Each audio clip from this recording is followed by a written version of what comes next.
फिर जाके question number 11 B part जो है बकौल आपके हम हो गए थे, कर चुके हैं। मैंने असाइनमेंट दिया था। जी जी। क्वेश्चन 11 जी बिल्कुल बी पार्ट मैंने असाइनमेंट दिया था। और उसके बाद ये था। उसके बाद आपके पास आ जाता है क्वेश्चन नंबर 12 एंड मैं देख लूँ वैसे इसके अलावा क्वेश्चन नंबर 12 के अलावा कौन कौन से हैं। एक क्वेश्चन नंबर 12 है, 13 है, जो 14 भी है। और या ये तो सारी कराने वाले हैं। कौन कौन से कराऊँ मैं? अल्लाह तौबा। तो हो जाएंगे, चलो खैर कोई नहीं। Let's just start from question number 12। अच्छा,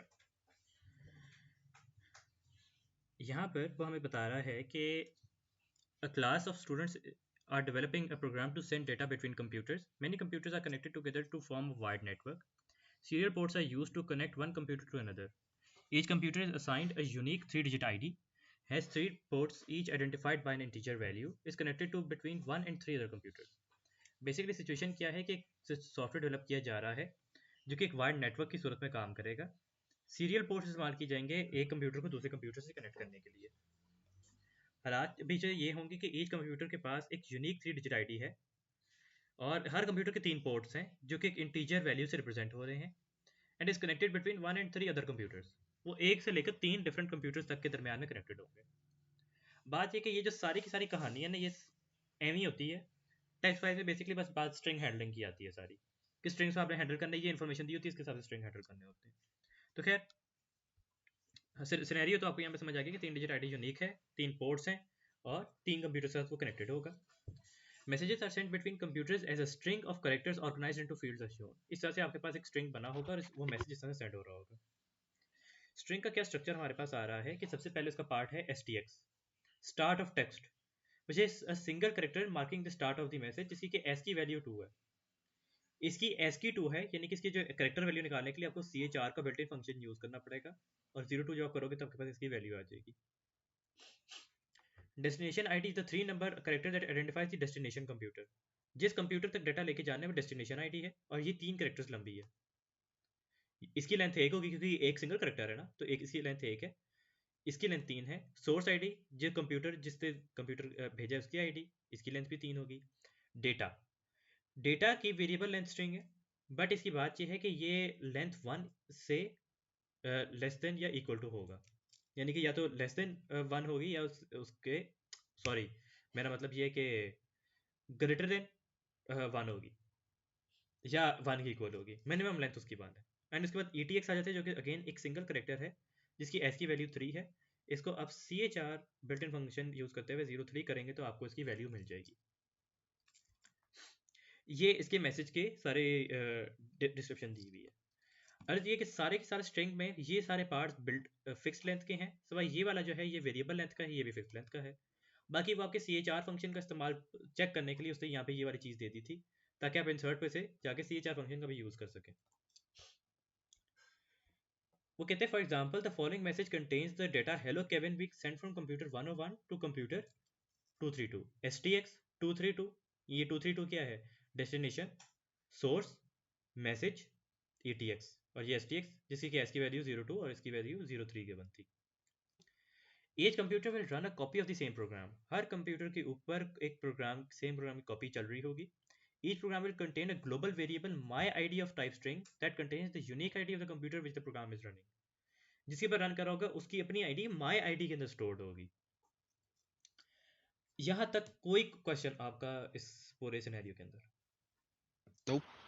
अच्छा, the program has defined the first 2 program modules as follows. Transmit is already written, जो कि 2 पैरामीटर्स लेगा। A string containing the message, message होगा, और एक integer containing the port number उसके अंदर होगा और उस पोर्ट के इस्तेमाल करते हुए मैसेज को उस कंप्यूटर में से भेज देगा। This is already written. Send file takes 3 parameters, a string containing a text file name, a string containing a destination ID, a integer containing a port number, destination ID और text file आपको दी जाएगी। इसमें याद रखना कि अपनी ID जो है वो माई आईडी में गिवन है। Transmit the file one line at a time, line by line transmit करनी है। Transmit a final message with the data string, ये इस डेटा स्ट्रिंग के साथ आपने फाइनल मैसेज भेजना, जिसके बाद के पता चल जाएगा कि आपकी कम्युनिकेशन रुक गई हुई है।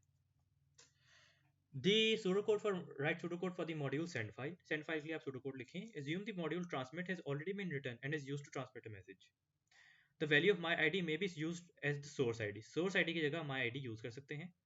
The file specified contains no blank lines. कोई blank line उसमें नहीं मौजूद, और उसके अंदर जो है कोई ऐसी लाइन नहीं है जो कि ये end of communication message के जैसी हो. तो हमने क्या करना है कि हमने यहाँ पर send file module लिखना है. अब सिंपल लूप स्ट्रक्चर है कि आप एंड ऑफ फाइल तक चलेंगे, लाइन के अंदर लूप करेंगे, और इन लाइंस के ऊपर आप ट्रांसमिट फंक्शन यूज करते हुए मैसेज को सेंड करते शुरू करेंगे. तो इसका मैं कोड आपको लिख के दिखा देता हूँ, बहुत ही सिंपल सा है. कि सबसे पहले इधर आपके पास आ जाएगा प्रोसीजर सेंड फाइल.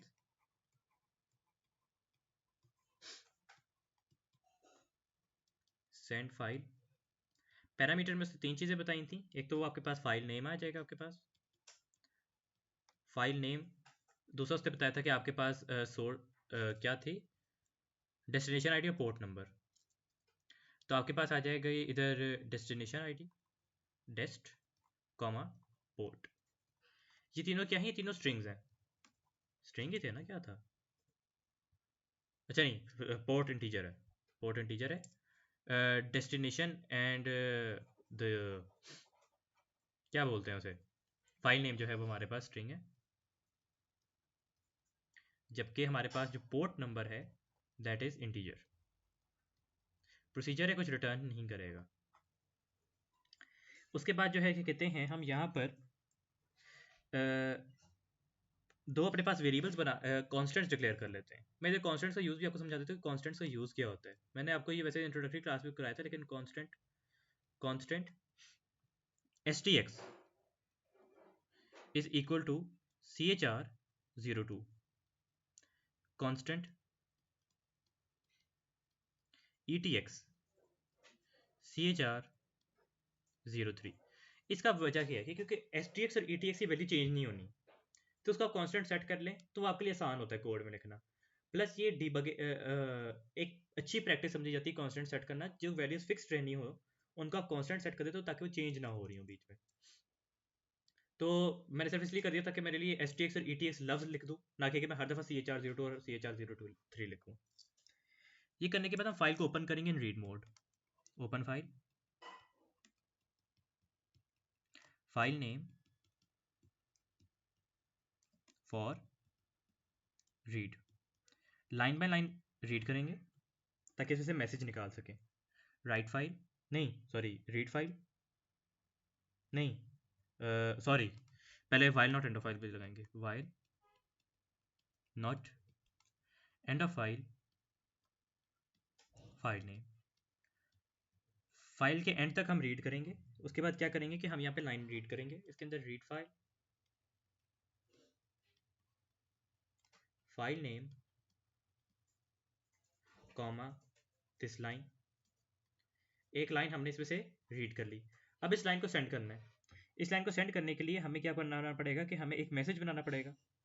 मैसेज बनाने के लिए जो है मैं यहाँ पे मैसेज लिख देता हूँ. मैसेज, सॉरी इसको साइन करेंगे. मैसेज को क्या, मैसेज को सबसे पहले stx से साइन होगा, उसके बाद इसके साथ कॉन्केटिनेट होगा क्या. स्ट्रक्चर क्या था आपके पास, ये क्या है, ये आपकी डेस्टिनेशन आईडी है. stx के बाद क्या आना है, डेस्टिनेशन आईडी, डेस्टिनेशन. उसके बाद क्या आना है, माई आईडी आएगी इधर, क्योंकि वो आपकी सोर्स आईडी जो थी वो है माई आईडी. उसके बाद क्या आएगा, उसके बाद आपका मैसेज आएगा. मैसेज क्या है, दिस लाइन में, एंड ये कॉन्केटिनेट हो जाएगा उसके बाद etx के साथ. यहाँ तक समझ आया क्या हुआ. समझ में आ गया. मैसेज हमने बना लिया. उसके बाद हम इस पर कॉल करेंगे, कॉल ट्रांसमिट, ताकि हम इसको भेज सकें. ट्रांसमिट ने 2 पैरामीटर्स लेने थे. एक आपका मैसेज लेगा पैरामीटर में वो, कॉमा इधर आ जाएगा आपके पास पोर्ट. ये 2 पैरामीटर्स उसे लेने थे और ये सेंड कर देगा इसको. यहाँ लग जाएगा आपके पास एंड वाइल. एंड वाइल आपके पास लग गया. उसके बाद आप फाइल को कर देंगे close. Close file, file name. लेकिन अभी हमारा एक काम रहता है, वो ये कि एंड ऑफ कम्युनिकेशन मैसेज भी तो भेजना है। जब फाइल ख़त्म हो गई तो कम्युनिकेशन के एंड को करने का भी मैसेज भेजना है, जिसके लिए कि आप दोबारा कॉल करेंगे ट्रांसमिट के लिए। उसके लिए आप बनाएंगे यहाँ पे and message. And message form ऐसा से होगा कि आपके पास लगेगा STX and destination and my ID and this, sorry this line नहीं आएगा, इधर वो स्ट्रिंग आप डालेंगे खुद से, जो कि आपका एंड ऑफ टेक्स्ट था।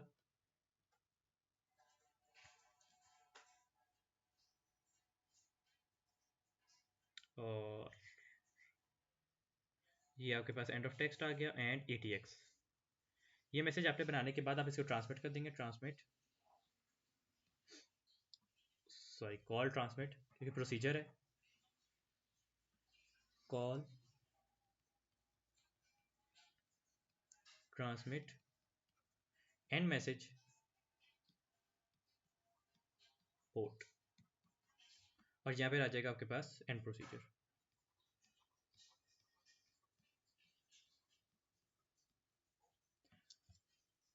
ये देखो 7 नंबर का सवाल था। स्टोरी कुछ भी नहीं है, सवाल ये कि आपने लाइन बाय लाइन फाइल को रीड करना था और मैसेज को कॉन्केटिनेट करके फॉर्म करना था आपने। STX और ETX का गेम समझना था कि बीच में क्या है, और एंड ऑफ फाइल का लूप लगा के आप मैसेज सेंड कर रहे थे और फिर एक फाइनल मैसेज सेंड करना था आपने। ये सारा काम का उसने 7 नंबर आपको दिए हैं। बिल्कुल बेसिक सी चीज़ थी। कोई सवाल आपका इसमें? नहीं सर। अच्छा, उसके बाद आपके पास आ जाते हैं the module send file is used to copy a file from one computer to another. A module within the program running on the destination computer will receive the data and write it to a new file. Explain why module send file transmits the data with the data string 4 asterisk after the last line of the file. वैसे से क्यों करता है? क्योंकि उसके अंदर बात यह है कि आपके पास क्योंकि वो उसको एक नई फाइल में कॉपी कर रहा है ना, तो उसके लिए उसको पता होना चाहिए कि कब कम्युनिकेशन एंड हो गई, ताकि वो नए मैसेजेस का वेट करना छोड़ दे। क्योंकि कम्युनिकेशन वाली चीज़ जो होती है उसके अंदर एक वेट टाइम होता है कि वो किसी मैसेज का वेट कर रही हो, वो वेट करना छोड़ते हैं, क्योंकि फाइल क्लोज भी तो करनी है, क्योंकि वो प्रोग्राम एंड ही नहीं कर सकता जब तक वो फाइल क्लोज नहीं करेगा। और अगर फाइल क्लोज करती है बाद में लाइन आ गई तो क्या करेंगे? तो ये ट्रांसमिट करने के बाद पता चल जाएगा कि फाइल कंप्लीट हो गई, अब कम्युनिकेशन रोक दी जाए। तो हमारे पास क्या आ जाएगा यहाँ पर कि indicates that all the lines of the original text file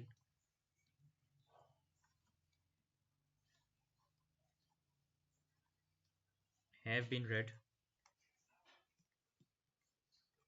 and transmitted.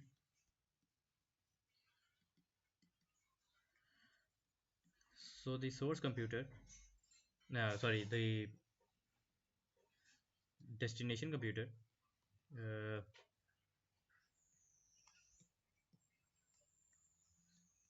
does not have to wait for any more messages and can close the file. आपने हमेशा इन सवालों को उस चीज़ से लिंक करना होता है जो चीज़ें मैंने आपको नोट्स में लिखवाते हुए बताई होती हैं, कि आपके पास इंपॉर्टेंस इस बात की थी कि आप टेक्स्ट फाइल जब आपने खोली है तो उसे बंद भी करना है। तो ये इसी इंपॉर्टेंस के ऊपर से सवाल पूछा हुआ है कि क्यों उसको कम्युनिकेशन एंड पता चले, ताकि जो रिसीविंग कंप्यूटर है वो उस फाइल को क्लोज कर सके। One of the text files has to be sent contains several blank lines that do not contain any text. Explain why it is a problem. कि उसने कहा था कि आपके पास ब्लैंक लाइंस एग्जिस्ट कर रही हैं, जबकि आपके लिए ये बात प्रॉब्लम है। क्यों प्रॉब्लम है? क्योंकि आपके पास जो message field can not be of length 0, message length can not be of length 0, नहीं सॉरी, मैसेज फील्ड आएगा, message field can not be, message field cannot be of length 0, hence blank lines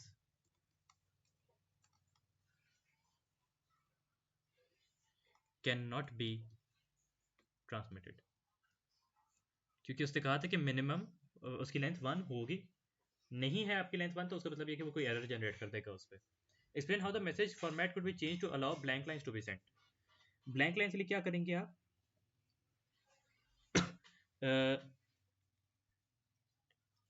empty string. Empty string ही तो मसला है कि empty string नहीं जा सकता। तो ब्लैंक लाइन मतलब एम्प्टी स्ट्रिंग ही होता है ना, ब्लैंक लाइन पे एम्प्टी स्ट्रिंग स्टोर होता है, उसकी लेंथ 0 होती है। मतलब स्पेस वगैरह मतलब डाल दिए। उसके लिए बेसिकली बात ये हो सकती है कि आप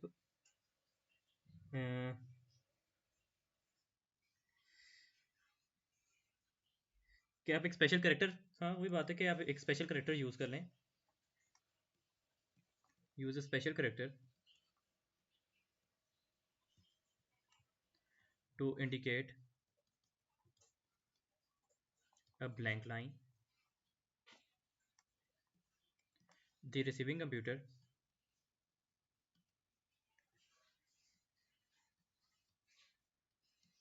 will interpret the special character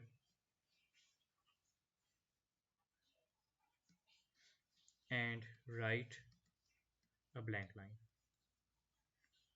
क्या आप स्पेशल करेक्टर देते हैं? स्पेस के लिए भी आप कर सकते हैं, बिल्कुल वो भी चीज़ है। अच्छा, उसके बाद वो कहता है कि a new module has been defined, जो कि 2 पैरामीटर्स लेगा। A string containing a message, an integer containing a field number. एक पूरा मैसेज आपके पास आएगा और एक उसका फील्ड नंबर आएगा। If the field number is valid in the range of 1 to 3 inclusive, it returns a string containing the required field, otherwise it returns an empty string.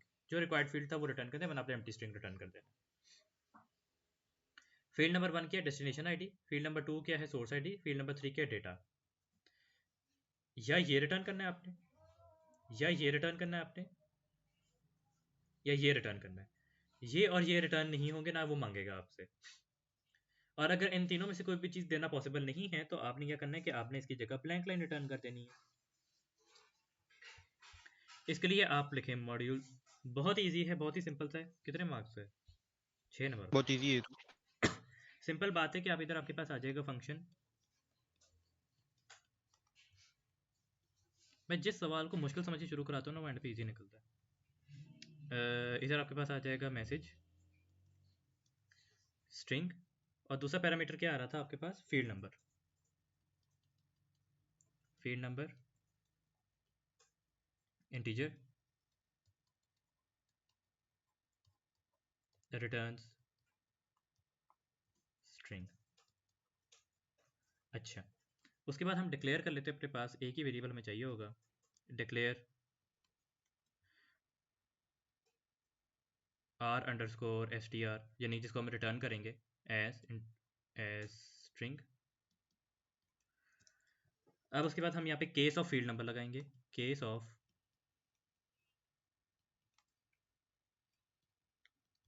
Field number. अच्छा, अगर आपके पास फील्ड नंबर 1 आया तो आपने क्या return करनी है? आपने रिटर्न करना है उसके जो उसकी पहली वाली आईडी लगी हुई थी, डेस्टिनेशन आईडी। क्या सिनेरियो था कि इसकी लेंथ 1 थी, इसकी लेंथ जो थी 3 थी, यानी कि character number 2, character number 3 and character number 4 return करना है ना इसी केस में। इसी केस में क्या रिटर्न करेंगे? Character number 5, character number 6 and character number 7, क्योंकि इसकी भी लेंथ 3 थी। एंड इसके केस में जो है हम क्या रिटर्न करेंगे? Length of message, total length of message से हमें एक तो एक इस साइड से एक निकालना पड़ेगा, ठीक है। एंड इसकी लेंथ कितनी है? 1 2 3 4 5 6 7, 7 करेक्टर्स ये रिमूव किए जाएंगे। 7 करेक्टर्स ये रिमूव करने हैं, और हमने ये 8th पोजीशन से ऑनवर्ड है ना, 8th पोजीशन से ऑनवर्ड हमें सारी लेंथ उठानी है। तो सबसे पहले फील्ड में हमारे पास आ जाएगा यहाँ पर आर अंडर स्कोर स्ट्रिंग को हम असाइन कर देंगे। अच्छा, आर एस टी आर को जो है कि कितने हैं? अच्छा नहीं, हाँ, इसको क्या साइन हो जाएगा फिर? आपके पास यहाँ पे साइन हो जाएगा मिड, जो आपका मैसेज था, मैसेज सेकंड पोजीशन से 3 करेक्टर्स। उसके बाद आपके पास अगर वो आ जाता है फील्ड नंबर 2, तो आप क्या उठाएंगे? मिड पोजीशन से मैसेज, क्या वैल्यू हमने रखी थी इसकी? फोर्थ नहीं, 5th पोजीशन से 3 करेक्टर्स, 5th पोजीशन से 3 करेक्टर्स उठा लिए। तीसरे केस में आपके पास आर एस टी आर में आ जाएगी डेटा स्ट्रिंग। डेटा स्ट्रिंग किस तरह से आएगी आपके पास? डेटा स्ट्रिंग के लिए आपके पास सबसे पहले चाहिए होगा जो पार्ट आपके पास था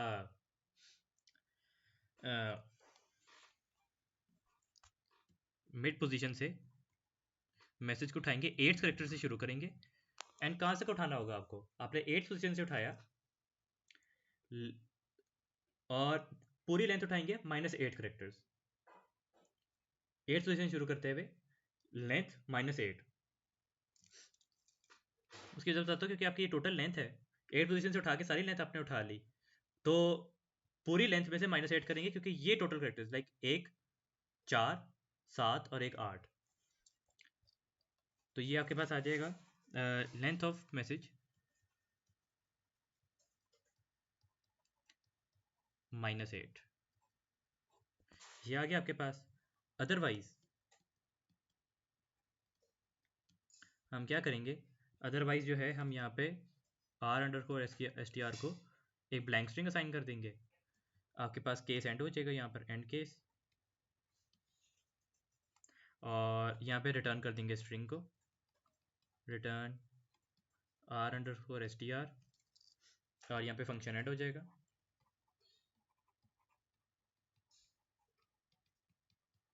एंड फंक्शन, ये पूरा काम था आपके पास।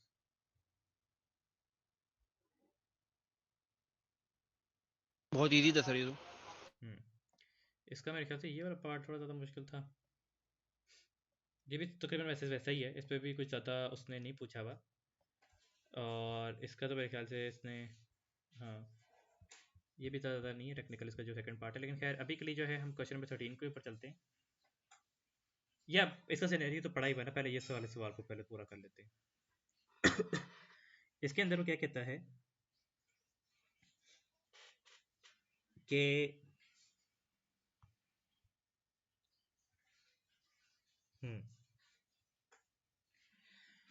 ये सारी स्टोरी ऊपर वाली सेम बता रहा है, स्टोरी में कोई चेंज तो नहीं आया हुआ, नहीं कोई भी चेंज नहीं है, यहाँ तक भी सेम है, यहाँ पे भी सेम है। अच्छा, गेट डेटा आपके पास मॉड्यूल है, get data returns the data feed from the message that have been received, if no message is available the module waits until one has been received, कि जब तक उसको मैसेज नहीं मिलेगा तो वेट करेगा, जैसे ही उसको मिलेगा तो वो उसका डेटा फील्ड रिटर्न कर देगा। Receive files, take a text takes a file name as a parameter of type string, file name लेगा पैरामीटर में टाइप स्ट्रिंग का, create a text file of the given file name, no checking required, वो एक text file create करेगा। Write the data field return by get data to the file, ये data को लिखेगा, ये आप समझ लो ना कि वो सोर्स, वो रिसीवर कंप्यूटर के एंड की चीज है। Repeats until the data field this which is not written to the file output a message by giving the total number of characters written to the file, for example these many characters were written to the new text file। तो ये अभी भी आपने, हाँ कराऊं या कर लोगे? मैं असाइनमेंट में दे देना फिर अगर इजी लग रहा है। कर तो लूंगा सर, मैं कर लूंगा आराम से, इजी है। चलें ठीक है, मैं इसका फिर सेकंड पार्ट भी देख दूं। बल्कि इस टाइप का क्वेश्चन आपने करवाया भी था आपकी क्लास में, मतलब यार जिसमें उसमें मैं बात है रीड कि वो, राइट करना होता।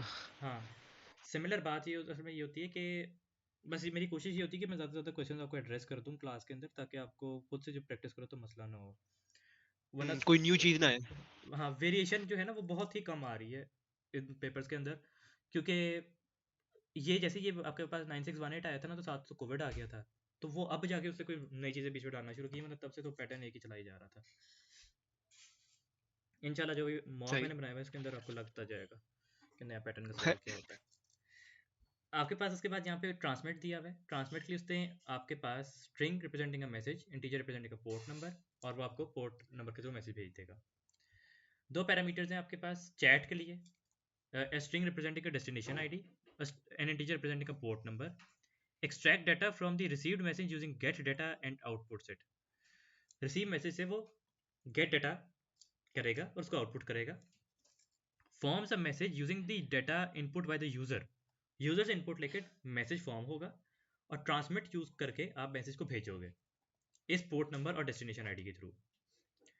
Repeats until either of the output strings और the send string is bye, यानी कि या तो भेजा हुआ स्ट्रिंग या पास आया हुआ स्ट्रिंग बाय हो, तो आपने कम्युनिकेशन रोक देनी है। Reminder, Each program contains the global variable my id of type string which contains the unique id of the computer. Messages are sent between computers as a string of characters organized into fields as shown. इस message में है और आपने module chat बनाना है, यानी message receive जो है उसको आउटपुट करके उसका सिर्फ डाटा, सारा मैसेज नहीं आउटपुट करना, सिर्फ उसके जो डाटा मैसेज था वो आउटपुट करके यूजर का मैसेज ट्रांसमिट के थ्रू भेजना है।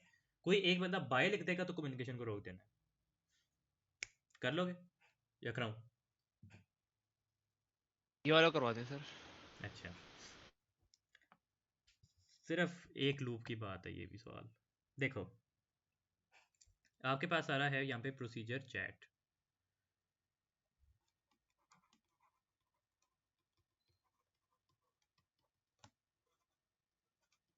प्रोसीजर चैट क्या करेगा, आपके पास डेस्टिनेशन आईडी ले रहा है स्ट्रिंग और आपसे ले रहा है port which is an integer जिससे आपने मैसेज भेजना है। क्या होगा यहाँ पर कि हम यहाँ पर अपने पास एक कम्युनिकेशन जो है फिनिश पॉइंट रख लेते हैं जिसको कि हम इनिशियली सेट करेंगे फॉल्स पे, और उसके बाद हम एक रिपीट लूप लगा लेते हैं यहाँ पर। ठीक है, रिपीट लगाया, उसके बाद जो है कि कहते हैं हम डेटा लेंगे, यानी कि जो भी मैसेज उससे भेजा था डेटा में उसको हम करेंगे गेट डेटा। इससे क्या होगा कि वो जो उससे बात बोली थी ना मैसेज में वो आ जाएगी हमारे पास। इसको करना है आउटपुट। आउटपुट करने के बाद output data if data is equal to bye, अगर वो बाय की इक्वल है। अच्छा, ये बाय को भी आप जो हो, क्योंकि बाय की वैल्यू फिक्स्ड है इस बाय की, तो इसको भी आप कांस्टेंट सेट कर सकते हो। देन आप क्या करोगे, क्योंकि मैं वेरिएबल डिक्लेरेशन अक्सर नहीं लिख रहा होता तो वो मैं बस ये नहीं चाहता कि आपको भी आदत पड़ जाए, आपने लिखनी है पेपर में वरना नंबर नहीं बनेंगे उस वेरिएबल को यूज़ करने के। अगर वो बाय की इक्वल आ गया देन आप क्या करोगे, देन आप यहाँ पर फिनिश को सेट कर दोगे ट्रू पर और लूप आपका रुक जाएगा। फिनिश को सेट कर दिया आपने ट्रू पर एंड इफ। अच्छा, अगर उसने मैसेज बाय नहीं भेजा, उसने कोई और मैसेज भेजा है, तो अब क्या होगा आगे, अब उसके बाद आपने मैसेज भेजना है तो कंडीशन यहाँ पे अगली लगेगी, if finish is equal to false. अगर फिनिश आपका फॉल्स की इक्वल है तो ही आप अगला मैसेज अपना भेजोगे ना, वरना तो आपने रुक जाना।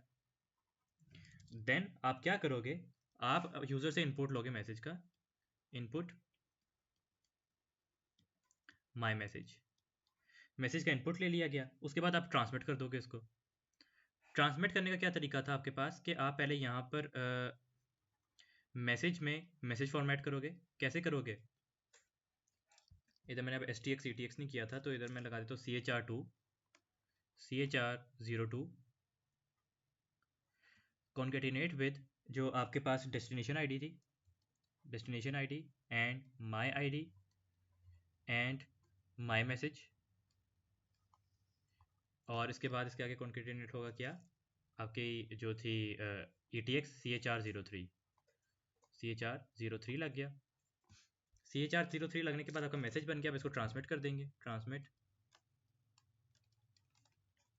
मैसेज कॉमा पोर्ट, मैसेज भेज दिया गया।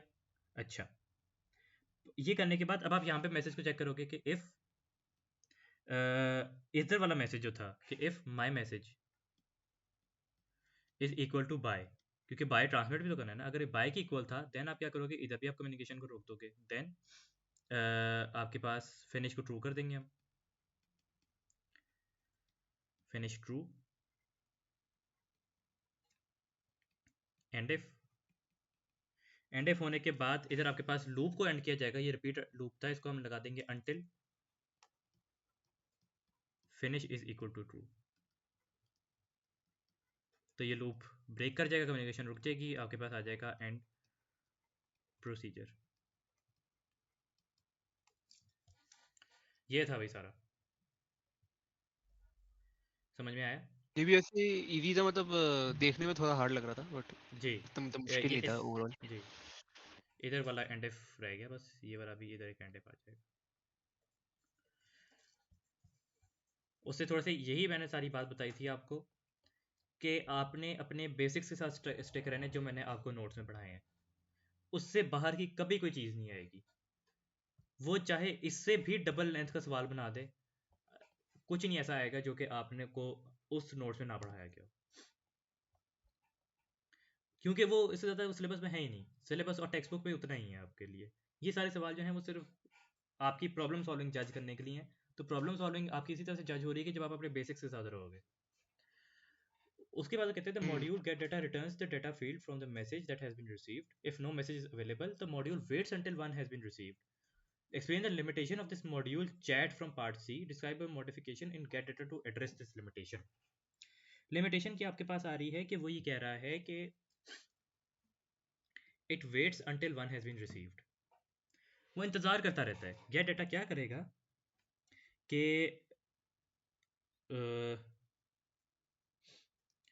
get data does not return a value until a message has been received. Get data does not return a value and not it इतनी दफा क्यों लिख दिया, does not return a value until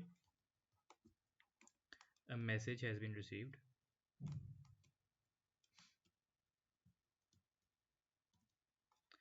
तो वो क्या करेगा, तो इसकी वजह से आपको इशू क्या आ रहा है कि so the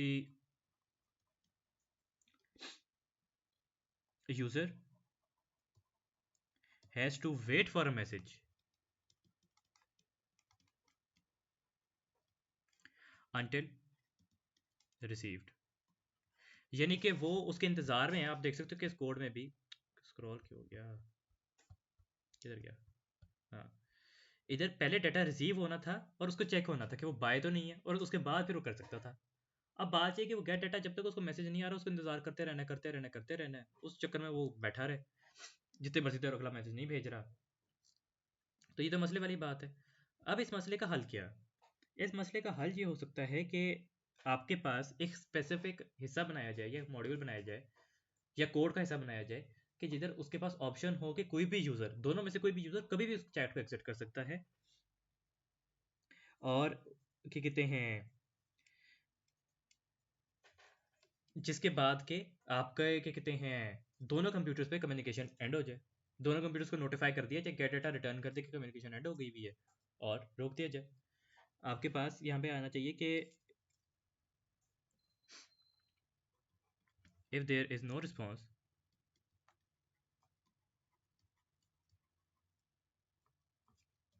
the user should be allowed to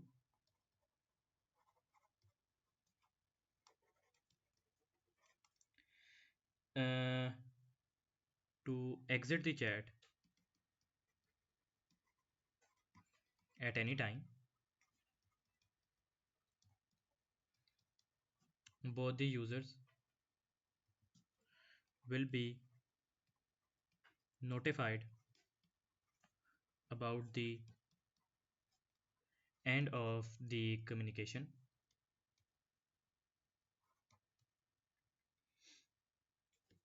अच्छा, इसके बरक्स आप दूसरा ऑप्शन ये भी लिख सकते थे कि आप एक टाइमर सिस्टम बना दें कि एक स्पेसिफिक टाइम तक वेट किया जाए मैसेज का और उसके बाद उसको नोटिफाई कर दिया जाए कि आपकी कम्युनिकेशन एंड हो गई है। तो टाइमर सिस्टम भी आप ला सकते थे, वरना आप ये मैनुअली सिस्टम भी बना दिया कि वो एग्जिट कर जाए। एग्जिट करना कोई बहुत ईजी काम है, सवाल ये कि आपके पास ये जो फिनिश की है ना, इस फिनिश वेरिएबल को आप मैनुअली एक वैल्यू असाइन कर दो। इसी कोड के अंदर मैनुअली एक वैल्यू असाइन करने का तरीका इसमें डाल दो आप इफ स्ट्रक्चर लगा के कि अगर वो वेट बढ़ गया आपका, मतलब ये इंतजार कर करके आप थक गए हैं, तो आप सिंपली फिनिश की वैल्यू मैनुअली ट्रू सेट कर सकें, तो उसके बाद कम्युनिकेशन ऐड हो जाएगी।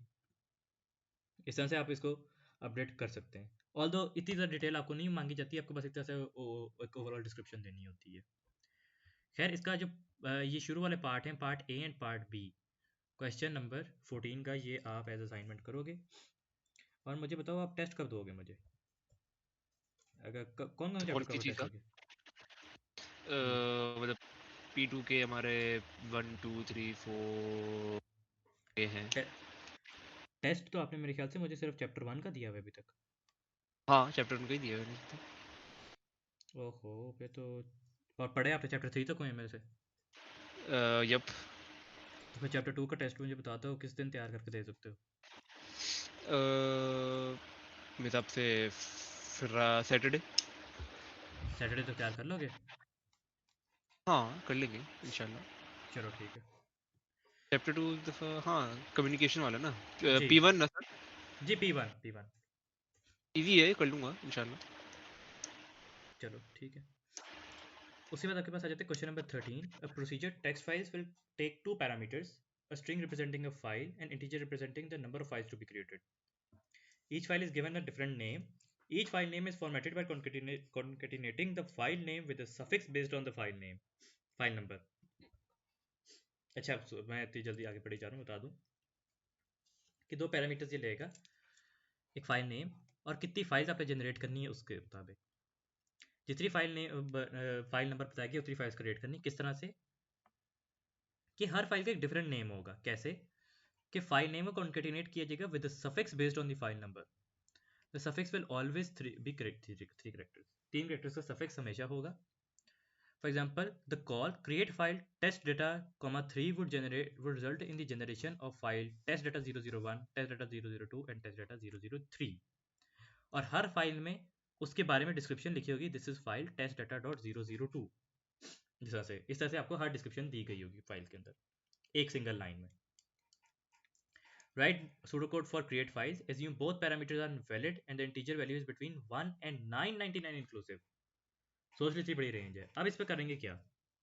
देखो हमारे पास जो है ना, यहाँ पे मसला ये आ रहा है इसमें कि हमने इसके ऊपर जो सफिक्स है, जो फाइल नेम है, इसके साथ हम कॉन्केटिनेट कर देंगे आपके पास एंड सफिक्स। ठीक है, तो ये हमारे पास एक फाइल नेम बन गया, लेकिन सफिक्स किस तरह से बनाएंगे? सारा का सारा काम आपका सफिक्स का है। फाइल क्रिएट करना तो आपको पता है, राइट मोड में जब खोलते तो फाइल क्रिएट हो जाती है उससे। इस सफिक्स के लिए हमें एक लूप लगाना पड़ेगा, जिधर आप लगाएंगे वाइल सफिक्स,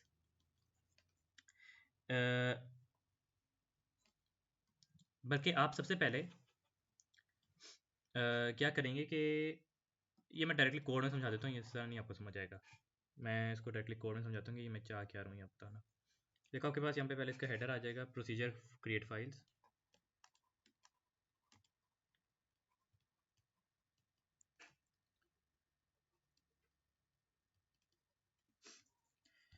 इधर आपके पास नेम आ जाएगा विच इज़ अ स्ट्रिंग, और आपके पास एक नंबर आ जाएगा which is integer.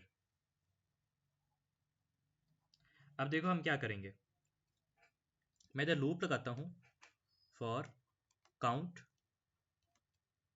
1 to num, कि जितनी फाइल हमने क्रिएट करनी है। अब जो नम की करंट वैल्यू है ना, मैं इसको ले लेता हूँ और स्ट्रिंग में कन्वर्ट कर देता हूँ, ताकि मैं इसको नेम बना सकूँ। नेम किस से बनाया जाएगा? हमारे पास आ जाएगा सफिक्स। अब सफिक्स को देखना मैं किस से बनाता हूँ। सफिक्स पे सबसे पहले मैं इसे कर लेता हूँ num to str, num to str num।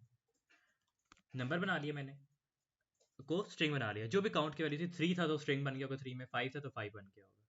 अच्छा, मैं ये इस पे लूप लगाने की जो है जरूरत क्या, कि देखो हमारे पास या तो नंबर इस तरह से हो सकता है 001 आ गया, 003 आ गया, लेकिन 073 भी हो सकता है, 093 भी हो सकता है, जिधर हमारे पास या तो 2 जीरोस हैं या 1 जीरो है, या 173 भी हो सकता है जिसमें कि कोई भी जीरो नहीं है। तो number of zeros are unknown, कि कितने जीरोस होंगे। जीरो भी हो सकते हैं, एक भी हो सकता है, दो भी हो सकते हैं। तो उसके लिए मैं इधर कंडीशनल लूप लगाऊंगा कि while length of suffix, while length of suffix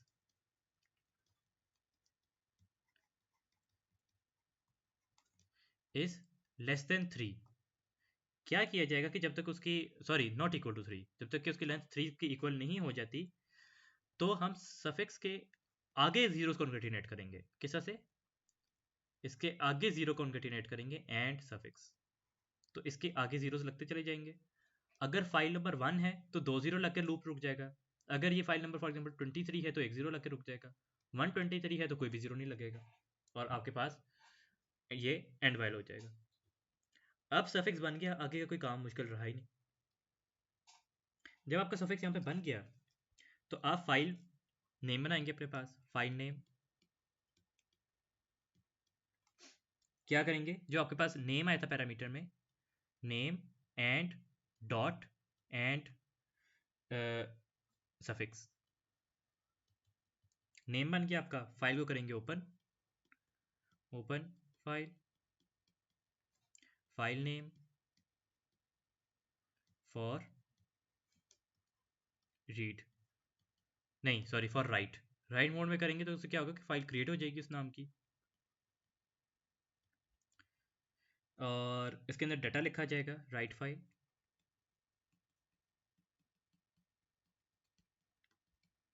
file name comma, इस पे लिखेंगे स्ट्रिंग दिस इज फाइल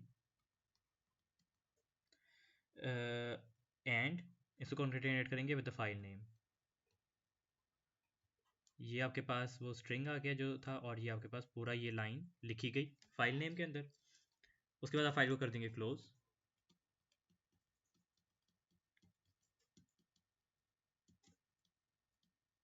और आपके पास आ जाएगा यहाँ पे नेक्स्ट काउंट, और यहाँ पे आ जाएगा एंड प्रोसीजर।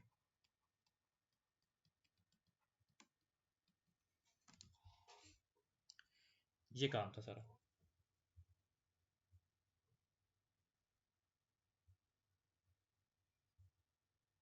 समझ में आया या नहीं?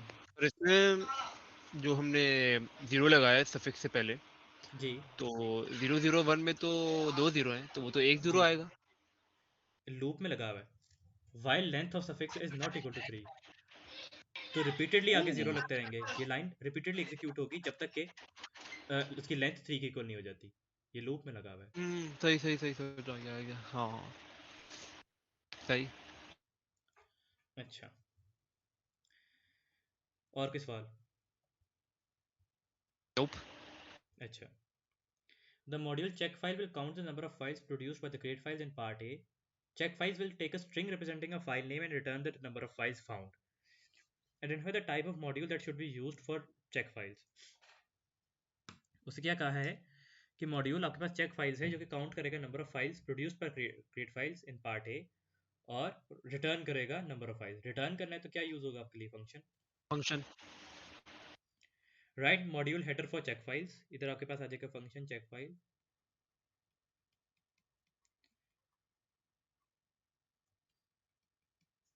पैरामीटर में ले रहा है नंबर ऑफ फाइल्स, नंबर नहीं, take a string name as a file name parameter, तो इधर आपके पास आ जाएगा file name string returns, count return करे तो आपके पास इंटीजर रिटर्न हो जाएगा। State the file mode that should be used in check files, क्योंकि उसने फाइल खोल के चेक रीड करना मोड। है, तो रीड मोड में हम खोल लेंगे बिल्कुल। ये आपके पास सिनेरियो है। अच्छा,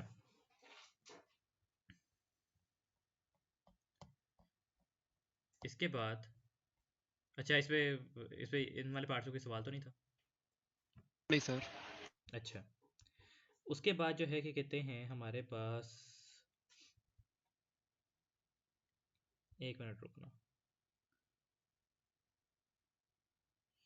अब इसके बाद जो है कि कहते हैं हमारे पास आ जाते हैं क्वेश्चन नंबर 15 और 16। ये भी इसी तरह से पेयर की सूरत में क्वेश्चन है, जिसमें से कि क्वेश्चन नंबर 15 क्योंकि थोड़ा सा ईजियर पार्ट है वो आप खुद करोगे, जबकि इसका थोड़ा थोड़ा सा मुश्किल पार्ट है विच इज़ क्वेश्चन नंबर 16, ये मैं आपको कराऊंगा।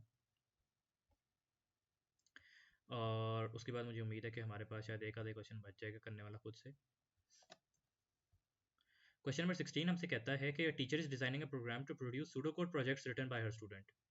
स्टूडेंट ने सूडो कोड प्रोजेक्ट्स लिखे हैं और वो प्रोजेक्ट्स उसे टेक्स्ट फाइल में स्टोर किए हैं।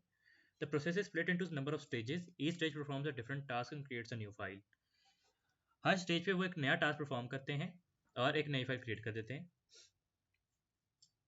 Michael at a underscore src.txt student project file produced by the student Michael at a Michael at a underscore s1.txt file produce as stage number 1। ये शुरू में बनाई थी उसने, ये स्टेज 1 पे बनाई और ये उसने स्टेज 2 पे बनाई। Suggest a reason why the teacher's program has been split into a number of stages and give a benefit for producing a different file for each stage। ये बेसिकली आपकी जो है अगेन वही बात है कि सॉफ्टवेयर डेवलपमेंट का सवाल है कि जिसमें कि ईच स्टेज पे एक्सपेक्टेड रिजल्ट चेक कर लेते हैं आपके लिए, जिसकी वजह से आपको टेस्ट करना, डिबग करना, मॉडिफाई करना ईजी होता है काम। खैर, उसके बाद जो है कि कहते हैं आपके पास आ जाता है कि a teacher has defined the first program module as follows: delete spaces called with a parameter of type string representing a file pseudocode from a student's project file।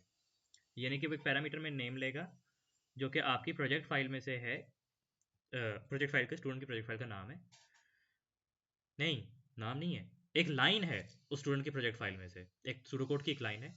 Returns the line after removing any leading spaces from characters.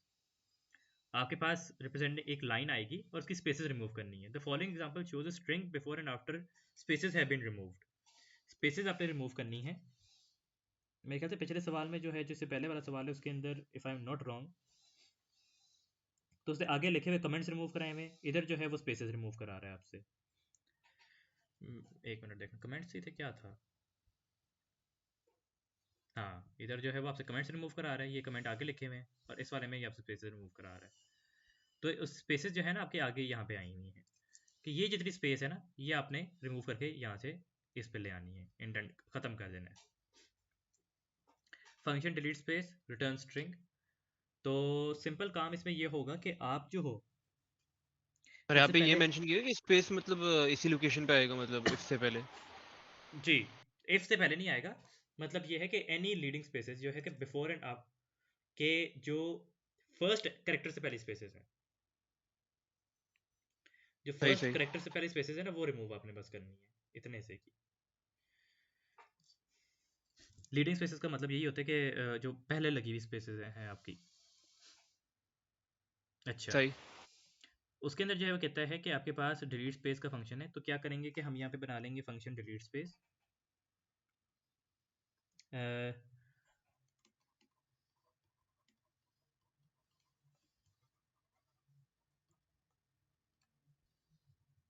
और ये है आपके पास एक line which is a string and it returns the string. अब क्या होगा कि हम यहाँ पर काउंट लगा लेंगे अपने पास कि for count,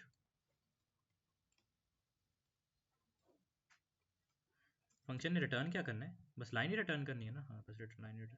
for count 1 to length of line,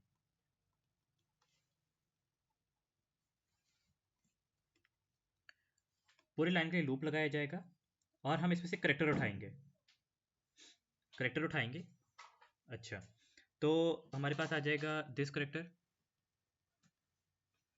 आपको बताया हुआ किस तरह से उठाते हैं, मिड, मुझे काउंट की बजाय ना इसका नाम पोजीशन रख लेना चाहिए था, वैसे बेहतर रहता, पोजीशन कर लेते हैं इसको।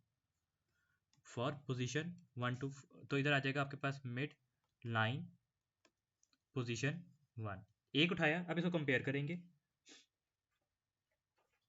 कि इफ़ आपके पास आ जाता है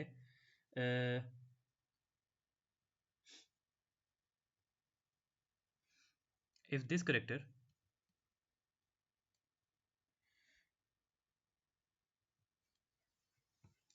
क्या कहेंगे हम यहाँ पर,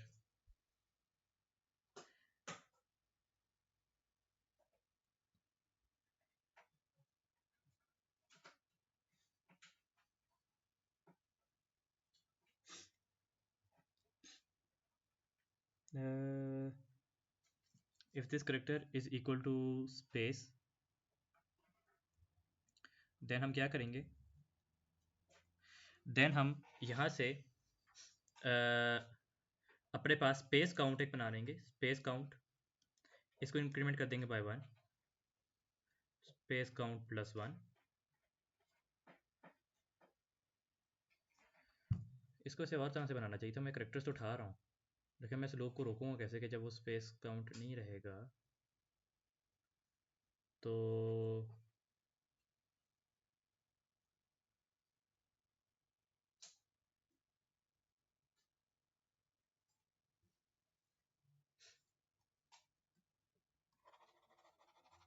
इसके लिए हमें एक रिपीट लूप लगाना पड़ेगा ताकि फर्स्ट स्पेस पे आके रुक भी जाए ना, वरना तो वो चलता ही जाएगा। रिपीट दिस करेक्टर उठाएगा, इसके लिए जो है पोजीशन को हम इनिशियलाइज कर देंगे y1, पोजीशन की इनिशियल वैल्यू 1 सेट कर दी। अगर वो आपके पास उसके स्पेस की इक्वल है, देन हम क्या कर रहे हैं कि अपना स्पेस काउंट इंक्रीमेंट कर रहे हैं बाय 1, और उसके बाद जो है इसे हम कर देंगे एंड इफ, और उसके बाद पोजीशन को इंक्रीमेंट कर देंगे बाय 1, ताकि वो हर चीज करता रहे। और यहाँ पे अंटिल कहाँ लगेगा आपके पास, until this character is not equal to space. तो ये आइट्रेशन होती चली जाएगी, लेकिन जैसे ही स्पेस दिस करेक्टर स्पेस के नॉट इक्वल टू स्पेस हो जाएगा, यानी कि कोई करेक्टर आ जाएगा। स्पेस मैंने लफ्ज़ क्यों लिख दिया, मुझे यहाँ पे स्पेस, मैं भी ये सोचा था सर, स्पेस को मतलब स्पेस लिखेंगे हाँ एम्प्टी स्ट्रिंग। स्पेस इस तरह से करेंगे, थोड़ा सा गैप देगा ना, ये इस तरह से लिखना होता है तो वो उसे स्पेस आइडेंटिफाई होती है, इस तरह से करना था। मैं लव स्पेस लिखी जा रहा एम्प्टी हूँ। स्ट्रिंग फिर कैसे आइडेंटिफाई करेगा अगर बंदा एम्प्टी स्ट्रिंग लिखना चाहे? एम्प्टी स्ट्रिंग बिल्कुल क्लोज क्लोज लिखते हैं, स्पेस के लिए आप थोड़ा सा गैप देके लिखते हैं। ओह सही सही सही सही। अच्छा, वरना वही बात है कि अगेन इसको दोबारा से वो कांस्टेंट सेट कर दो, तो वो एग्जामिनर समझ जाएगा कि क्या बात की गई है इधर। वो स्पेस अगर लफ्ज़ लिखना है तो फिर वो कांस्टेंट सेट कर दो ना। अच्छा, हम्म। Repeat until this character is not equal to space, तब तक कि ये इसका स्पेस काउंट निकालता चला जाए। अच्छा, ऐसा तो नहीं टेक्स्ट फाइल में कोई ब्लैंक लाइन्स तो नहीं थी? नहीं, टेक्स्ट फाइल में कोई ब्लैंक लाइन्स का जिक्र तो नहीं है तो, लेकिन ये assumption भी कोई नहीं कि लाइन ब्लैंक नहीं होगी, तो मेरे ख्याल से हाँ, नहीं तो फिर तो लेंथ ही जीरो आएगी ना, अगर लाइन ब्लैंक हुई तो फिर तो लेंथ उसकी निकलेगी कोई नहीं, लेकिन लेंथ हमने निकाली कहाँ है। until this character is not equal to position, और जो पोजीशन है, position is greater than length of line, ताकि जब वो उससे आगे ना निकल जाए। ऑफ कोर्स पोजीशन की वैल्यू जब वहाँ पे पहुंच गई, लेंथ खत्म हो गई है, तो कोड रुक जाए आपका। अब हमारे पास स्पेस काउंट आ गया कि कितनी स्पेसेस आगे लगी हुई हैं, ऐसा ही है ना। तब स्पेस काउंट को यूज करेंगे हम न्यू लाइन के तौर पे, और न्यू लाइन में बनाएंगे, क्या करेंगे, राइट साइड से उठाएंगे करेक्टर्स, राइट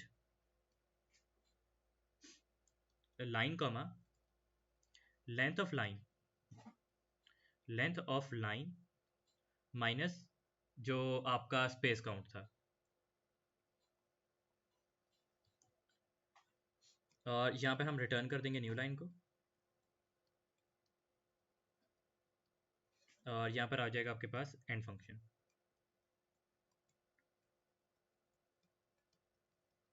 मैं समझाता हूँ क्या हो रहा है इसके अंदर।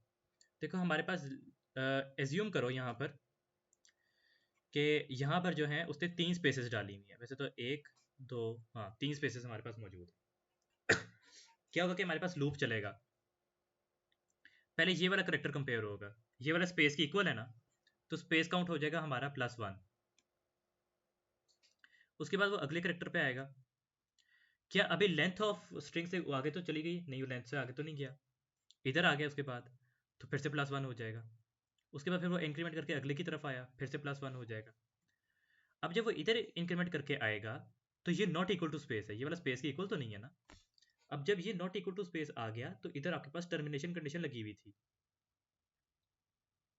अब दिस करेक्टर स्पेस की इक्वल नहीं रहा, तो उस पर आपका कोड रुक जाएगा आपका, और आपको स्पेस काउंट 3 यहाँ से अचीव हो गया। जब आपको 3 अचीव हुआ, तो हमने क्या किया कि हमने रिटर्न किया इसकी लेंथ, इसकी टोटल लेंथ पहले गिन लो कितनी है, 1 2 3 4 5 6 7 8 9 10 11 12 13 14 15, नहीं 1 2 3 4 5 6 7 8 9 10 11 12 13 14 15 16 17 18, इसकी 18 लेंथ थी। तो हमने क्या किया कि राइट साइड से हमने उठाए,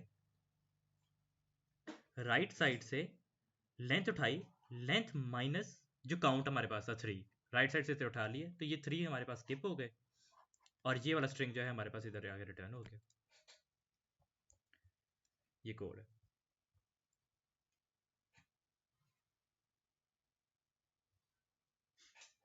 भाई सर मैं एक बोला था, इसमें जो हमने दूसरी कंडीशन लगाई है आइट्रेशन के लिए, रिपीट के लिए, तो हमने वो पीओएस वाली लगाना मतलब मेरे ज़रूरत नहीं थी लेंथ के लिए। उसकी वजह ये कि क्योंकि ब्लैंक स्ट्रिंग होगा, हाँ फिर हाँ इशू अगर फिर मतलब तो स्पेस निकाल दिए बहुत हाँ, सारे। वो तो इन्फिनिट चलता ही चला जाएगा ना। और अगर ब्लैंक स्ट्रिंग ना भी हम्म। हो, तो मैंने आपको बताया था टेक्स्ट फाइल की एक लाइन की अपनी लेंथ जो होती है टेक्स्ट फाइल के अपने अंदर, वो इन्फिनिट होती है। तो उसको रोकना भी तो है इटरेशन से किसी चीज़ से। ये भी है। तो अगर हाँ सही है सही है सही सही सही। तो वो जो लाइन लिखी हुई है उसके ऊपर हमने उसको रोकने के लिए ये position is greater than length सही। फाइंड। उसके बाद दो और मॉड्यूल दिए हुए, delete comment, call with the parameter of type string representing a line of pseudo code from a subject for students project file, return a line after removing any comments. उसमें एक parameter में line आएगी और उसमें से comments remove किए जाएंगे। Stage two, called with two parameters, a file representing an input file name, a string representing an output file name, copies each line from the input file of the existing output file, having first removed all leading spaces। यानी कि वो जो output file है ना, पहले से exist कर रही है, existing output file append mode में खुलेगी। पहले तमाम स्पेसेस रिमूव करनी है, फिर कमेंट्स रिमूव करने हैं। Do not write any blank lines to the output file. Output file में ब्लैंक लाइन नहीं लिखनी। और उसके बाद आप एक मैसेज आउटपुट करना है ताकि number of blank lines removed output हो जाए आपके पास। पुरानी फाइल में से डिलीट कमेंट करने हैं, स्पेसेस डिलीट करनी है, ब्लैंक लाइंस को इग्नोर करना है और उसको नई फाइल में लिख देना है फिर। और फिर काउंट आउटपुट कर देना है कि कितनी आपके पास रिमूव हुई। तो ये भी सिंपल सा है, ज़्यादा टाइम नहीं लगेगा इसको करने में। आपके पास आ जाते हैं यहाँ पर procedure stage two.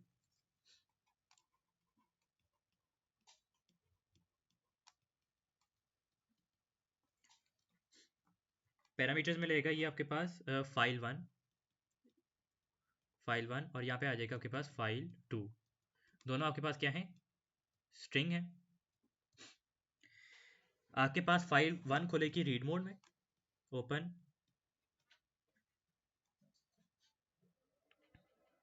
Open file file one for read.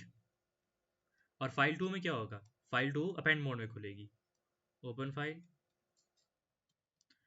File two for append. Count आपका सेट हो जाएगा यहाँ पर, क्योंकि आपने स्पेसेस भी तो काउंट करनी है ना, वो आप इनिशियली सेट कर दोगे 0 पर। उसके बाद पहली फाइल का एंड ऑफ फाइल तक चलाएंगे, while not end of file file one. क्या होगा हमारे पास कि हम इस पे से एक लाइन रीड करेंगे, रीड फाइल वन, और इसमें से एक लाइन रीड होगी।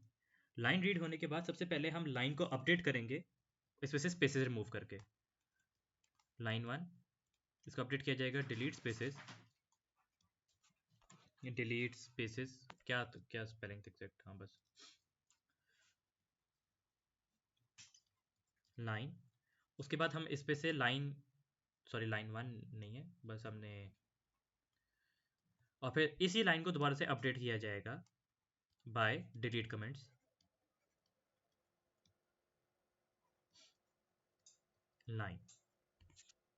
कमेंट भी डिलीट कर दी लाइन को। अब हमने चेक करना है कि if line is not equal to blank, अगर ब्लैंक स्ट्रिंग नहीं हो गई देन हम क्या करेंगे, देन हम इसको आपकी दूसरी वाली टेक्स्ट फाइल में लिख देंगे, राइट फाइल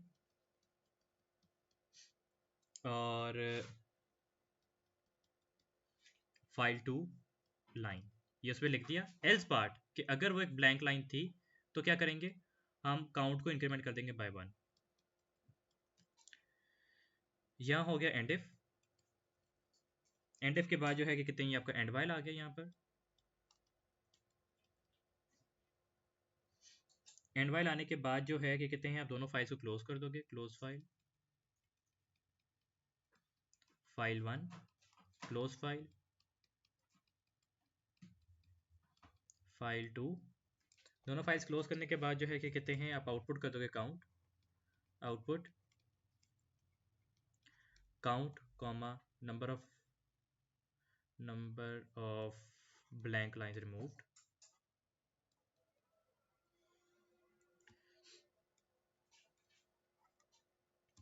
और यहाँ पर हो जाएगा आपके पास एंड प्रोसीजर।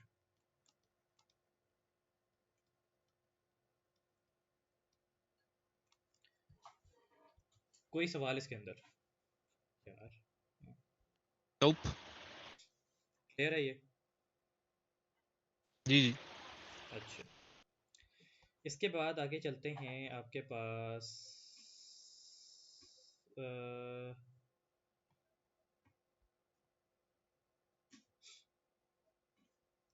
इस क्वेश्चन का मैंने क्या बताया था, कौन सा लॉ आपने असाइनमेंट में करना है? क्वेश्चन नंबर 16 है, तो 15 मैं आपको असाइनमेंट में दे रहा हूँ। क्वेश्चन 15 और आपके पास आ जाता है यहाँ पर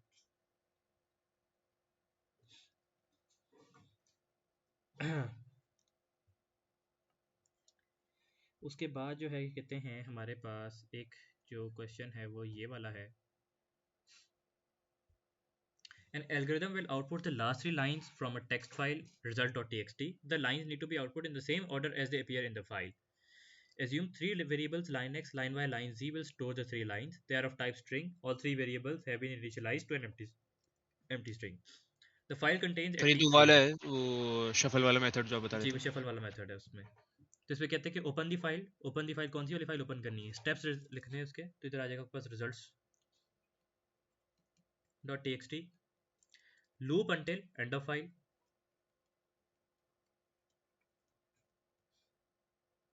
dot T X T, dash and store in this line. इधर क्या होगा, इधर आप लाइन रीड करेंगे, रीड लाइन। उसके बाद शफल उसने खुद ही लिख दिया हुआ है। आफ्टर द लूप क्या होगा, आप फाइल को क्लोज कर दोगे, क्लोज फाइल, रिजल्ट नहीं result dot T X T, file close किया और आउटपुट कर दिया बस। Explain the purpose of line 4 5 6 in the algorithm. Line 4 5 6 क्या है, ये आपका एक शफल मैकेनिज्म है जो इस बात को इंश्योर करता है कि आउटपुट जो है वो लास्ट लाइंस का हो और वो सेम ऑर्डर में हो as they were written in the text file. It is a shuffle mechanism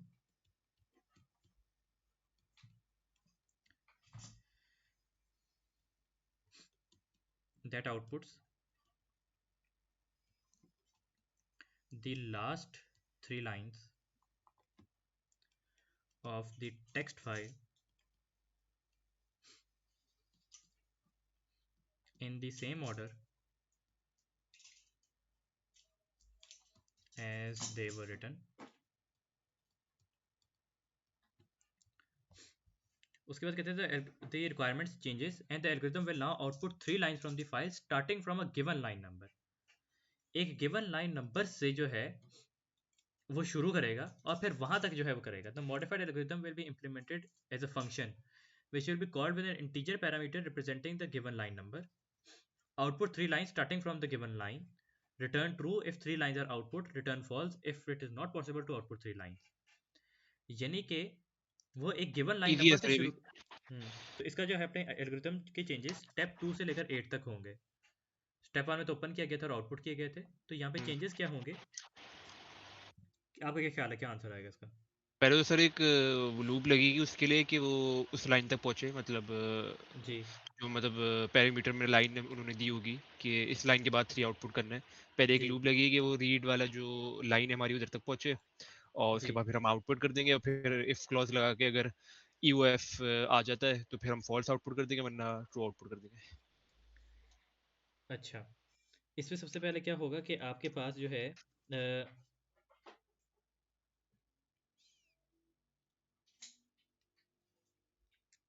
हाँ, कि आप सबसे पहले क्या करेंगे कि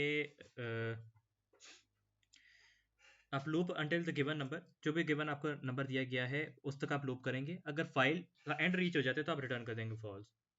उसके बाद आप 3 लाइन्स के लिए एक दूसरा लूप लगाएंगे जिससे कि 3 लाइन्स रीड की जाएंगी, उनको आउटपुट कर दिया जाएगा। अगर दौरान उस रीड करने के आपके पास फॉल्स आ जाता है, वो एंड ऑफ फाइल आ जाते हैं, तो फिर आप फॉल्स रिटर्न कर देंगे।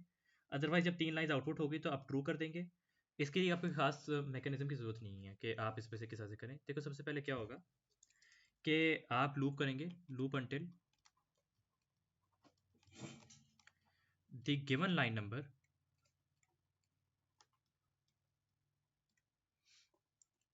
-1, यानी कि उस लाइन नंबर से एक लेस तक के लिए आप लूप करेंगे। If end of file is reached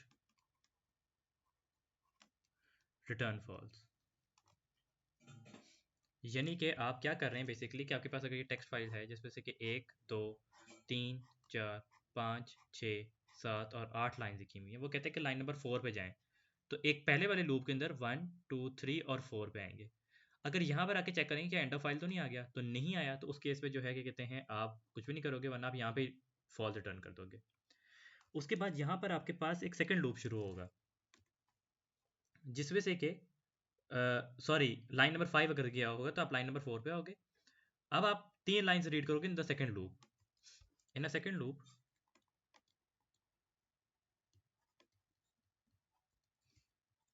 loop for reading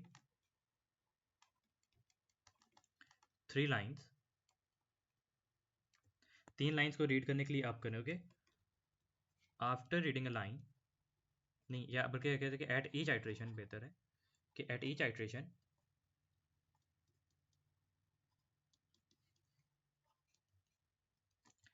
if end of file is reached, return false, else output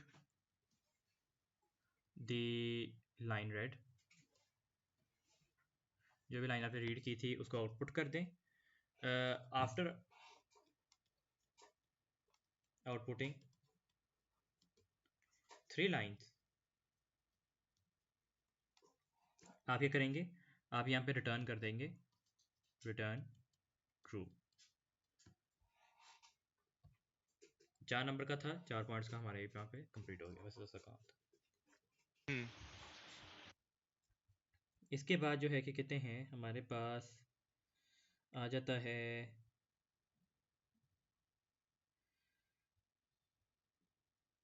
question number,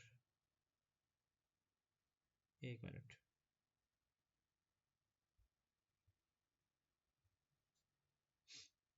question number 20 करते हैं अब।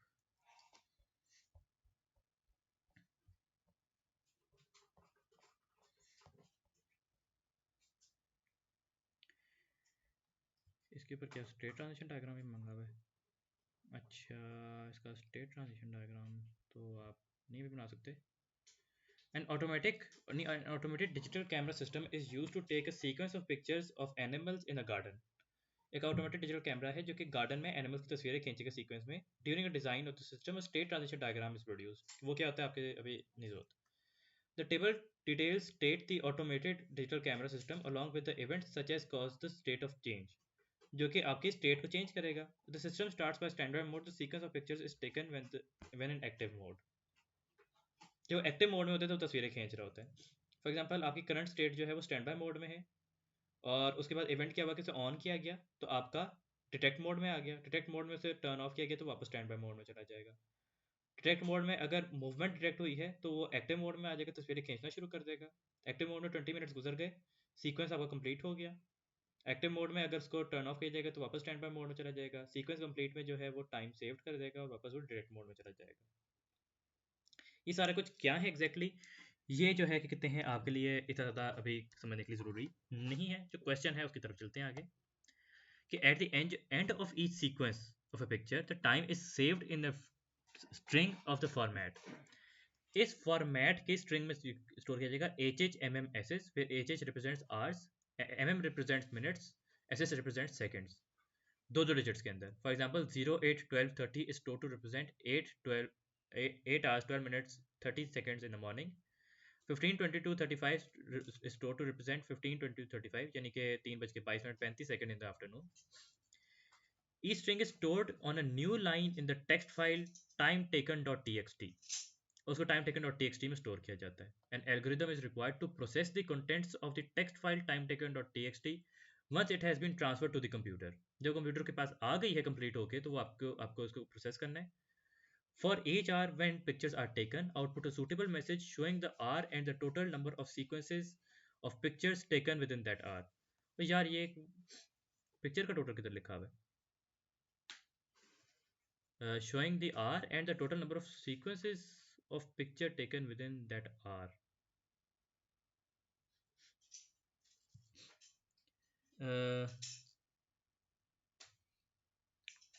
अच्छा, वो आप अगला आर चेक कर रहे हो बेसिकली कि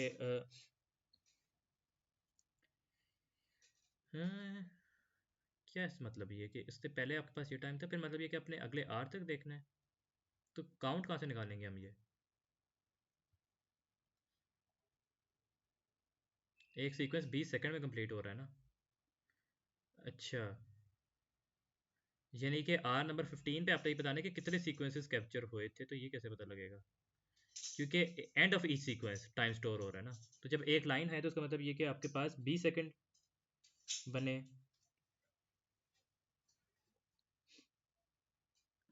eight end of each sequence. एक सीक्वेंस जो है वो आपका 20 सेकंड में कंप्लीट हो रहा है, तो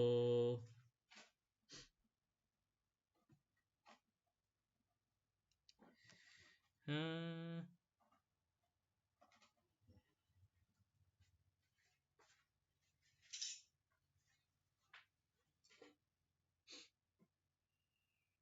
ये होगा ये।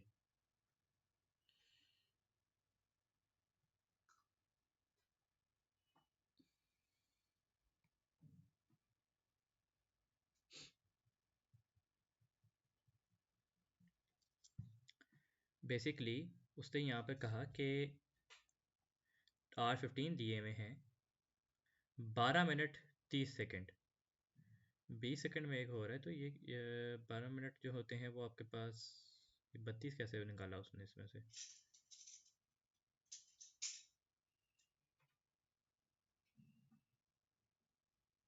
देखो ना, क्योंकि अगर हम इस बारे में बात करें कि ये जो टाइम दिया हुआ है ये कैसे एवेलुएट किया किसी तरह से इसने? नहीं, ये तो और बात हो रही है। सर ये टाइम आ रहा है किधर से, मुझे समझ में नहीं आ रहा। ये टाइम जो है ना वो कैमरा दे रहा है कि जब वो एक सीक्वेंस कंप्लीट कर रहा है eight the end of each sequence of the picture, जब वो एक सीक्वेंस कंप्लीट कर रहा है तो वो उसको टाइम को सेव कर रहा है कि यहाँ पर आपके पास इस फॉर्मेट में, और वो रिप्रेजेंट कर रहा है टाइम इस तरह से कि जब एक सीक्वेंस ऑफ पिक्चर्स कंप्लीट हुआ था तो देखो ना वो एक्टिव मोड में था और मोशन डिटेक्ट हुआ तो सीक्वेंस आपका क्लिक होना शुरू हो गया। 20 सेकंड बाद आपका सीक्वेंस कंप्लीट हो रहा है, एक सीक्वेंस आपका 20 मिनट बाद कंप्लीट हो रहा है, और उसके बाद वो स्टैंड बाय मोड में चला जाता है और टाइम सेव कर दिया जाता है। जब सीक्वेंस कंप्लीट होता है टाइम सेव होता है और वापस डायरेक्ट मोड में चला जाता है वो। तो इस केस में क्या हो रहा होगा?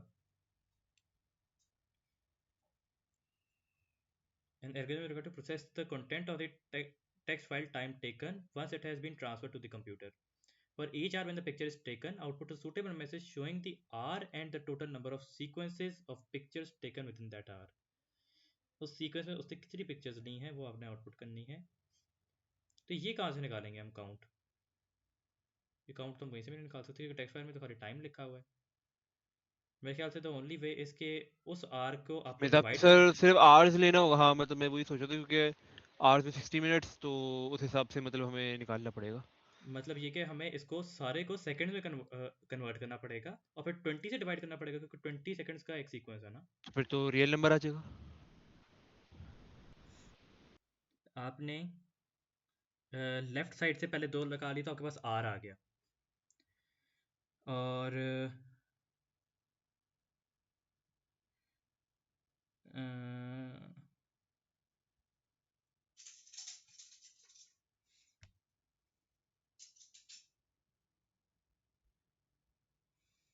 आपने लाइन रीड की, उसके बाद बट सर यहाँ पे तो ये ईच आवर बोल रहा है ना, तो हमें मतलब लाइक मिनट्स और सेकंड से तो हमें मतलब मसला ही नहीं होना चाहिए।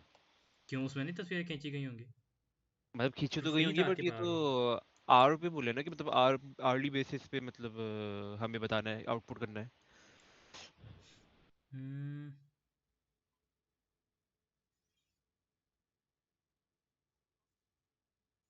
अच्छा, अगर आर्ली बेसिस पे करना है तो आर्ली बेसिस पर जो है हम अगर एक ही टाइम पे चल रहे हैं फॉर एग्जांपल, क्योंकि उसके कारण हर 20 सेकंड बाद टाइम स्टोर हो रहा है, तो अगर यहाँ पे 15 20 30 लिखा हो, उसके बाद ये 15 20 50 हो जाए, उसके बाद ये 15 20 रेडी 21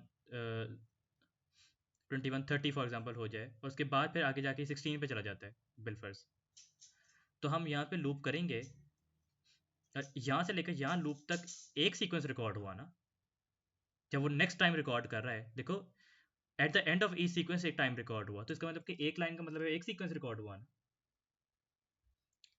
जब भी लाइन स्टोर की जा रही है इसका मतलब ये कि एक सीक्वेंस रिकॉर्ड हो चुका है for specific hmm. R. For example 15 R की बात हो रही है, तो जब तक आर की वैल्यू सेम है, हाँ हाँ, हाँ समझ हम में आ इसको गया। काउंट करते रहेंगे, और जैसे ही यहाँ पे आर की वैल्यू चेंज हो जाएगी हम काउंट को हम उसमें काउंट आउटपुट कर देंगे। को सही सही समझ में आ गया। अब तो इजी लग रहा है समझने के बाद, क्योंकि हाँ हम्म, सही सही। इसको जो है ना, अब ये पूरी मैंने ये क्वेश्चन मैं पहली दफ़ा कर रहा हूँ, तो चलिए देखते हैं कितनी अच्छे स्किल्स हैं मेरे। आपके पास आ जाता है यहाँ पर, आप फाइल को ओपन करेंगे रीड मोड में, open file, time taken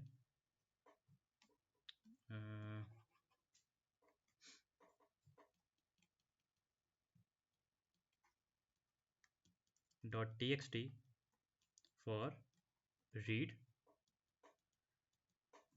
read mode में खोला और काउंट इनिशियली सेट हो गया 1 पर, क्योंकि उसने कहा था कि एटलीस्ट 1 लाइन है, इसका मतलब है कि एक सीक्वेंस एग्जिस्ट करता ही करता है ना। उसके बाद जो है कि कहते हैं हम इसमें से एक लाइन रीड करेंगे, रीड फाइल,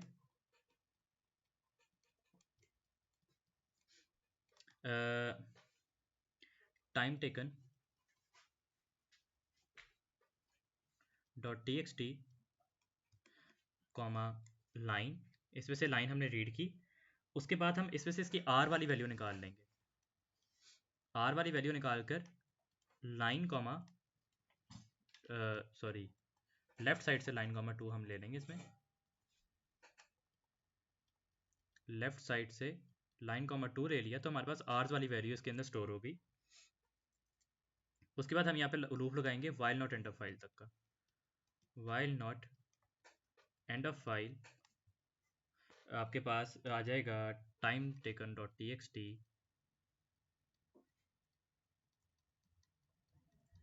क्या होगा इसके अंदर कि हम इसके अंदर से अगली लाइन रीड करेंगे, उसकी अगली लाइन रीड की जाएगी यहाँ पर, रीड फाइल,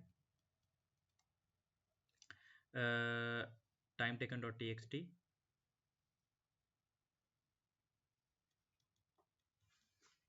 कॉमा लाइन। अच्छा, अब अगर हमारे पास इसकी आर वैल्यू निकाल लेते हैं, ठीक है, दिस आर की वैल्यू हम ले लेते हैं यहाँ पर कि इस पे कौन सा घंटा चल रहा है इसमें, this R is equals to left line comma 2, इसकी आर की वैल्यू ले ली हमने। अगर ये आर की वैल्यू, दिस आर और आर की वैल्यू सेम है, जो इधर आर निकाला था पहले वाला, और इस वाले आर की वैल्यू सेम है, तो इसका मतलब ये है कि आपके पास यहाँ पर सीक्वेंस कंप्लीट हो गई।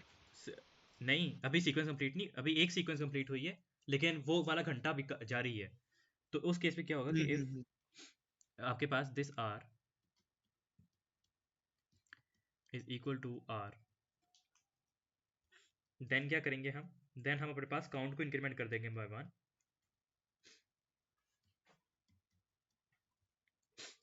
उसके बाद क्या होगा, एल्स कि अगर वो इक्वल नहीं रहे, अगर वो इक्वल नहीं रहे तो फिर हम क्या करेंगे कि हम अपने पास जो है मैसेज आउटपुट करेंगे,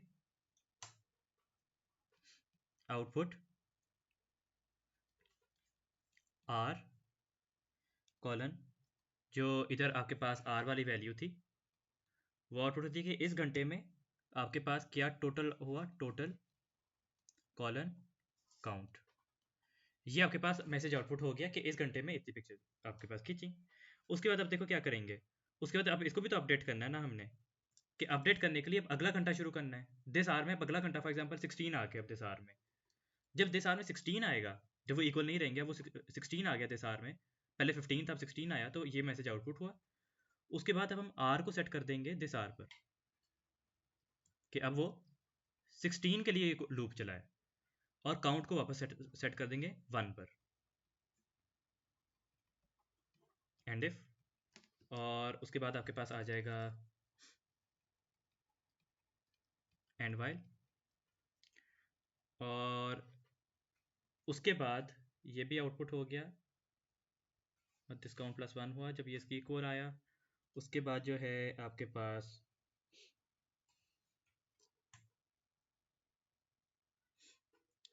क्या होगा,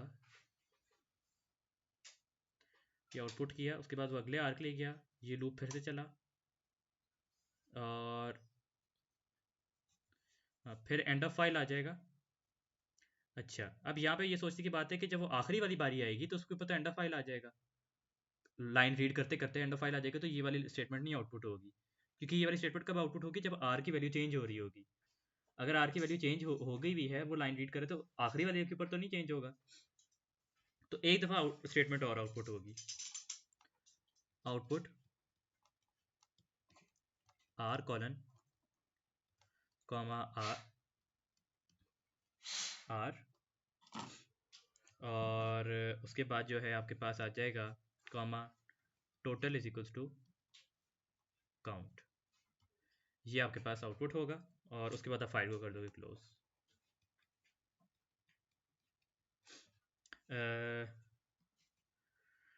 time taken dot T X T, इसको जो है ना इसकी मार्किंग स्कीम के ऊपर देख लेते हैं कि इसकी मार्किंग स्कीम में हमारे पास क्या है, क्योंकि मुझे कुछ भी नहीं समझ लगी सवाल पूरे के पूरे।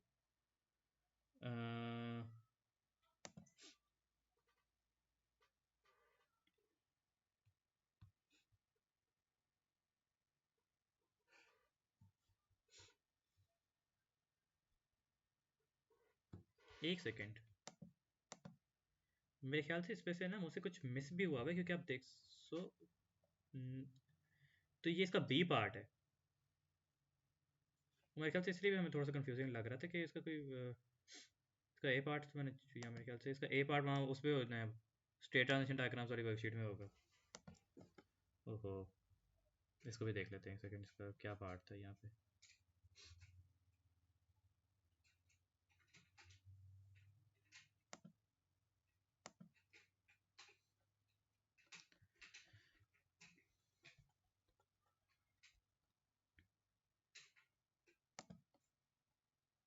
अच्छा, ये नहीं, अच्छा इसके अंदर तो इससे कुछ ज़्यादा नहीं दिया, वो चीज़ तो मैंने कॉपी की हुई है, उसका सिर्फ डायग्राम है। चलो, इसका मतलब ये कि कुछ मिस नहीं किया हमने। आंसर को देख लेते हैं। This was question number 20, question number 20 था ये। तो क्वेश्चन नंबर 20 के पॉइंट्स को देख लेते हैं कि क्या दिए हुए हैं।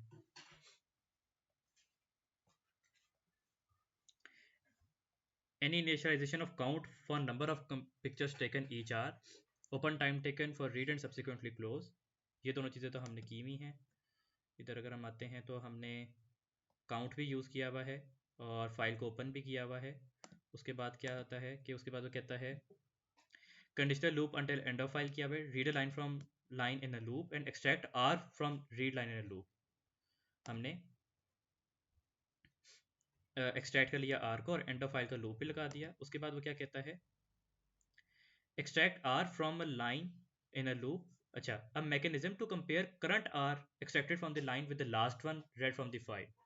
If the r is same, increment the count. If it is not same, output a suitable message and update r to next r and count set to 1. Output a count and r with a suitable message only once.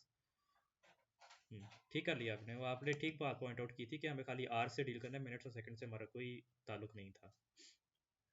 Yup, हमने खाली are से deal करना था।